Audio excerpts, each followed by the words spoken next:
it's great to have a day, but I think it's turned into a month now that women are celebrated and recognized, and they are attended by 90% women with only a very small representation of men. If we want to see significant change, we need to bring men into this conversation. We need to see male speakers in these conversations responding and answering questions.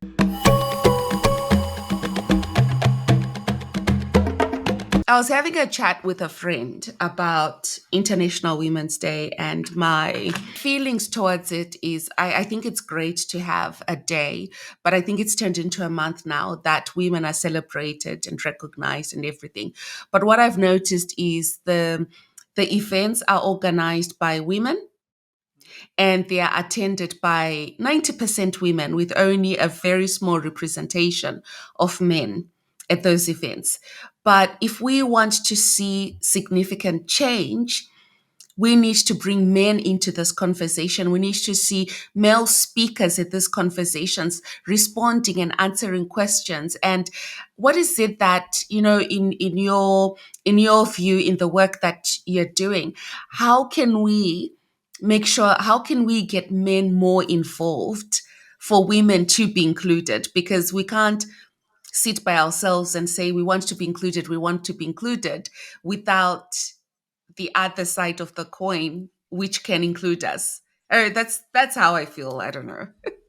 Uh, I can answer that in two ways, I guess. Look, personally and professionally. Personally, I think that for a man, me being a man, the four women in any man's life, right? The woman where he comes from, and the woman he's a woman born for him, and a woman born with him, sister, and women born from him, which is the daughter. So I'm very fortunate to have all four people in my life: my mom, my wife, and I have a sister, a younger sister, and I have a daughter. So I'm very fortunate to have all four people. So, I mean, for us, I don't know. I mean, when I was growing up, probably we were just all raised equally. So there was never a conversation that has come up saying that you need to give more importance to sister or Mm. mother. So I was like, it was just natural for me, like two brothers or two male people growing up in the family. It was same like male and female growing up in the family. Personally, I was like, yeah, it was just normal for me because I didn't see women were not given any importance. So that's why personally, it was just normal. Even though I was born in India, which is India is very patriarchal. That's how the society is. Even though my father was the head of the family, but my mother was making the decisions for the family. Mom and dad always used to talk, saying that, "What do you think?" And mom says, "Yeah, yeah, okay, yep, let's do it." Or mom says, "Nah, let's not do it." And dad says, "Okay, yep, let's not do it." Mommy said no. And same thing happens in our house too. Mom and dad make the decision. When, of course, when mom is angry, then we all say, "Stop, mommy's angry." But I guess personally there was no difference. But Mm. professionally, I can say that we are in a bookkeeping business. Bookkeeping business is predominantly where women workforce is a lot because of the part-time requirements. Like people can come during the school hours, work and go. And the predominant factor which we like the priority in our workload is the payroll and the payments. That's where the things has to happen at that point of time because people need to get paid and suppliers need to get paid. But other stuff, which is your bookkeeping or other stuff, they're not time sensitive. And I can say that out of all the staff I have, they're all women. I don't have any male staff in our organization. I'm the only male guy.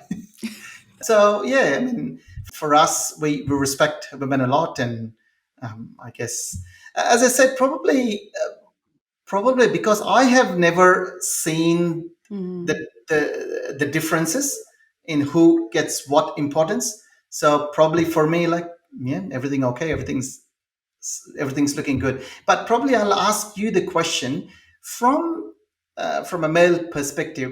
What do you expect? Ooh, loaded question. What are the That's a expectations? big question. What Yeah, women want. What women want.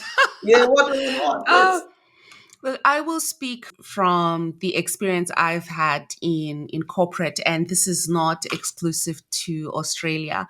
I've been in senior leadership positions in different countries, including Australia. And one predominant thing was if I opposed a man in the boardroom, the comments always did go back to the way I look, or it could be something like, "Oh, you're still young, you don't know the world." But they would never say that to a young man, but they would say that to Uh, me as a woman. Or things like, the moment that words like darling or this is used, I feel like it's been used to calm me down. And there'd be instances where, I would say something and it's either ignored or someone else, a man, repeats what I've said and everyone claps their hands like, hello, I just said that 2 minutes ago. So I have experienced instances like that, but then I've always spoken up like, hey, this just happened. What do you think? But again, in speaking up without an ally in the room, it's very easy to then be called difficult. She's not friendly. She doesn't smile. That was a big one. So I've had my fair share. Sandra, what have you experienced or what have you observed? Similar, I would say. There's a line that women cross more readily or are perceived to cross between assertive and aggressive. And, like you say, you stand up, but you might be seen to be overly aggressive or overly pushy, Yeah. whereas a man that's just what men do. So I've observed that in my time in the workplace. Workplace has changed a lot. I think I've clocked up 40 years in the workplace this year, because I did start young. But when I first started working in offices, all of the support staff were women. There were all of the managers had their own offices, and all the women were the typing girls, and they were Mm, referred to as girls. And in one particular organisation, the big boss who lived out of town, it was an honorary sort of position. When he came to visit, it'd be, oh, here, the president's here, let's, and he would go around, he would kiss every one of the girls. The girls, some of them were women, and I was actually the youngest, but probably a bit I shouldn't feistier, be a bit laughing. more outspoken. And I would stand back and try to shake his hand, and he Good would on pull you. me in and still give me a kiss. And that's just what the girls had to endure. Now, Oh gosh. nearly 30 or more years on, that doesn't happen, thank goodness. So things are improving. And if I went back to that same organisation, which is still operating in Queensland, I would like to see some differences, but I have never seen them have a female president or CEO Mm, of that company, even though I've seen that they've expanded their operations, and they have quite, they've got a big HR department, and they've got lots of proactive activities now that you'd expect quite a large organisation to have. But there are still segments that exist that are the blokes do the decision making, the blokes tell the girls or the women what to do, and that still exists in I know in that organisation, because I'm still familiar with it, but also quite a lot of others where, and even Krish, you were saying that you employ a lot of women, but they are in those bookkeeping roles. mm. If it was I wonder how many male CPAs or female CPAs, compared with males, and are they running businesses or are they doing other things? I don't know, because I don't know that industry well. No, interesting you said that because in all my professional career, I used to work for a very, very big company called Morris Corporation. They were in Springwood. I think they sold the company to Sodexo. And the CEO was Fiona Birkin, and she was a Mhm. female lady. She was a very, very established female lady, very successful. And we had a female boss, and even Telugu organization when I was a treasurer. That was the first female president. I was working for a female, and then even Arvin, Arvin's a female. Logan Chamber of Commerce, and even here, like we have our team here, but we have an organizational structure. We have managers, team leaders, and the team members, and the way decision making happens is my partner and I, we are the owners. So we may say, okay, we need this to be implemented. So because I'm the execution guy, I bring it to the team.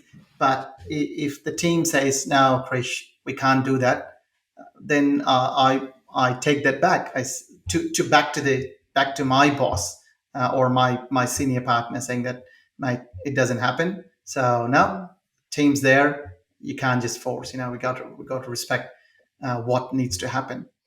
On mm, the same way, there would be some commercial decisions we will do, operational decisions, which my job is to convince my team members, saying that, hey, this is for future of the business, or be growing.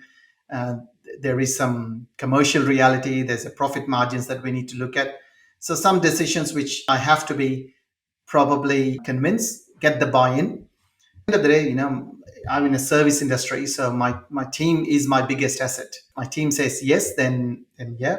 If my team says no, and no, and I've been very fortunate, to be honest, I must say, because I did go to India for 4 weeks, or 3 weeks in India, and before that I went on a cruise for 1 week. And when I came back, my email to-do list was absolutely empty. I had not mm. even one task to do. I did not take one phone call during those 4 weeks. So that's Wow. the team just handled it, and Mm, they did not come back to me with any saying that, oh, you left everything on us. No, they mm. just came back and said, Krish, what were you doing in the past 6 months? Like, Uh, what did you do? I said, yes, that's what I wanted to achieve. That's a good sign. Yeah. I couldn't have done that without them. So yeah, I think, Emma, I would ask you this question, Emma. mm. You shared your experiences. How long ago was that? Oh, Recently? very recently. So it's unfortunate because I think under my belt, I probably have more than 8 years in senior leadership roles, and the treatment that I've had, and in most cases, I would either be the only one in the room or maybe one or two other females. And the experience that I've had has unfortunately been very consistent, very consistent. And the latest one that I did not take down, I did not take lightly, was being told I needed to be softer because I'm a woman. Oh, is it in 2023, 2022? That latest? 2023. 2023. All right. Oh, Yeah. yeah. So it's things like this that happen, and in some cases, when this is said in a group of people, my expectation, or what I would love to see more of, is men standing up and saying that is not okay. You can't say that. That is not okay. Calling it out immediately. I think more women would feel safer in these rooms, and I think then would actually have more women in those rooms, because I don't think we have enough representation as it is at the moment. And this is not to say just put women in positions. We want the best person for the job doing those positions. And but it's about what's the interview process? How are women then interviewed? Or when they're in those positions, do they have the protection they need in order to carry out their roles? So it's a big topic. It's a It is big a big topic. topic, because I'm curious, because I'm sure there are a lot of other women who've gone through this. You're probably, we are discussing, I'm getting to know this. What are Mm. the other women doing who have gone through this? Who are they talking to? Are they talking to their HR people? Are they talking to someone Mm. about their experiences? I think uh some are, and mhm, I mhm. think some just move on Yeah. because it is too difficult. I think you get a reputation for being troublesome, Yes. and it might not be because of that, but perhaps we have a restructure, and perhaps that role's Mm, not required anymore. And mm. it's a nice, tidy way to move somebody out of a particular role or position or the business. Yeah. And we know that that happens. We've seen that happen. So Wow, yeah, wow. and I think once you get marked as a troublemaker, then your career's essentially stopped, even if you stay in the organisation. And then if the more senior that you are, the more allies and the more people you need to get things done. So if you've got people who aren't willing to cooperate, you can be steered sideways, and things happen without your Mm. input and say so. unfortunate, but I've Yeah. seen it happen, I think, and you're nodding. We've Uh, seen, yeah, I've been in Australia for a while now, and again, it's something that I've seen where I would see a certain injustice, and at times not speaking up, but seeing how someone is then treated because they've made a complaint or they have highlighted something that needs to be attended to. So I'm not, I don't know why. I don't know why. And we've seen reports, and I always feel when women are in charge, and I don't like using that word, when women are leaders, they are more scrutinized. So they make a mistake, it is amplified. We read about it on the news, we watch it, we see all the comments, and then they are replaced by a man. And it's one mistake, but when you see the trail of the mistakes that men make as well, and mistakes, that's normal, right? That's like a normal aspect of life, but we see it at the highest offices where women cannot afford to misstep. They can't uh, afford to do that. So it's about, what do we do when something like that happens? How do we respond? How do we protect the women that take up these stations in life? How do we protect them? How do we encourage more people to look up and say, oh, I want to be like that? But if I look at it, I'm like, oh, too hard. Mm. It's not right. just protection, it's support as well. Yes. Provide those support mechanisms. Protection, to me, at least, Mm, feels a bit damsel in distress. Women don't want to be patronised, but mm, just to be given, the opportunities to yeah. to shine and to succeed. And it might be a different thing than a man needs to do the same Mm, thing, but mm, it's still a legitimate support that you're asking for from your organisation or your community or your government. The people who make the policies a lot of the time mm, don't even realize that they're not providing something equally until yeah. it's pointed out. So there has to be a place of safety. So you can go, well, if you do that, you're cutting out X amount of women who do have primary care needs or Mm, do have older family members, and the burden tends to fall on them rather than their partners. They have had less time in the workplace, so they have less superannuation mm, accumulated. So what sort of things can we put into place to help even that out, to at least give mm, them a good place in the starting blocks to move on, if it's retirement or if it's mm, promotion or if it's whatever they decide they need or they want mm, from their organisations or from mm. policymakers. I For mean, at me, a and high level, probably at mhm, a high level, probably I can't speak at a high level, but probably what I'm thinking is like we when we talk with our friends, right? We genuinely want to do the right thing, mm, and probably like all migrants example, we might be doing certain stuff which are okay back in our culture, but we don't realize that we're actually being rude in this culture. So on the same example, men probably need to know, because if they're never told, they think that probably that's burping is okay.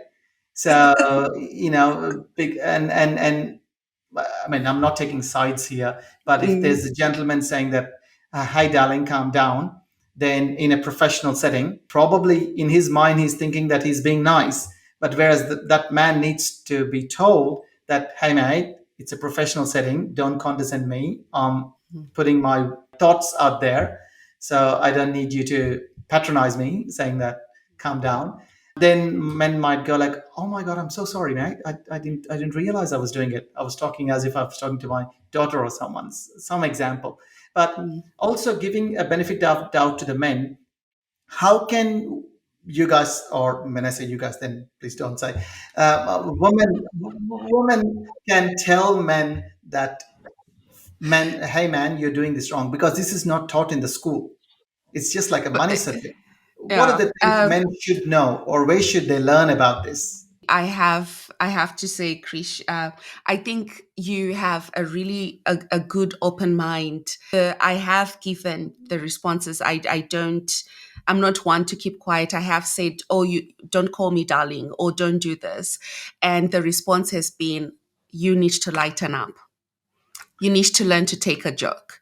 So even, and I know I'm not the only one, right, who will bring this up. So it gets to a point where you just keep quiet. You just keep quiet. And just to circle back to the protection that I was talking about, it's definitely not about damsel in distress, but it's about knowing what are the policies in place that will protect me as a woman in this position. So if I make a mistake, which others have done before me, what are the policies in place that I will not be handed over a letter of resignation to sign?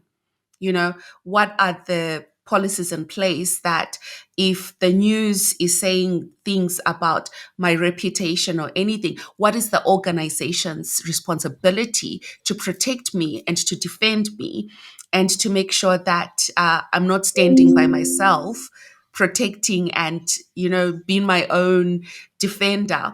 So, it's things like that. And we see it a lot when men make mistakes. We've seen it in cricket, we've seen it in sport. When they make mistakes, there's a rush to defend, but we don't see the same for women. So I think, Krish, this this conversation is a big one. We cannot Correct. finish it, but we really appreciate Thank you. chatting with you about this and just getting a little bit into women in corporate and this whole inclusion around International Women's Day. But I do appreciate your open-mindedness and the questions that you've asked. Really good questions, and I'm sure we will have a few responses from women who will listen to this about how they've approached this for themselves.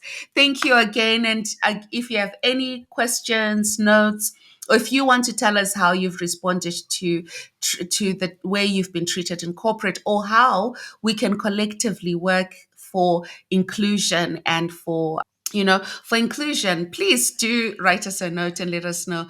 Our podcast and everything we talk about is to empower. It's to empower people, it's to empower organizations, and it's to empower our communities to be better. Thank you for tuning in, and we'll see you next time.